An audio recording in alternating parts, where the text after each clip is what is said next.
How to enable battery protection on Android. This tutorial shows you how to limit charging to extend your battery lifespan. First, open your Android settings and tap on Battery. After that, tap on Battery Protection. From there, tap the toggle to turn it on.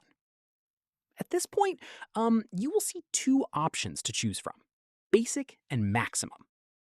In the next step, if you select Basic, your device will charge normally up to 100%, but once it drops down to 95%, it will start charging again. This helps reduce stress on the battery from staying at full charge for too long.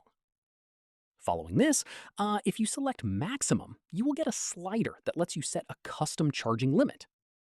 Once done, drag the slider to your preferred limit. The lowest you can set it is 80%.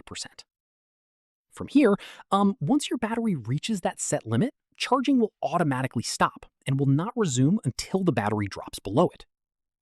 Finally, using battery protection regularly is a great habit to extend the overall lifespan of your battery, especially if you keep your phone plugged in for long periods. And that's it. If this Android guide helped you enable battery protection, give it a like, subscribe for more Android tutorials, and tap the bell icon for updates. See you in the next one.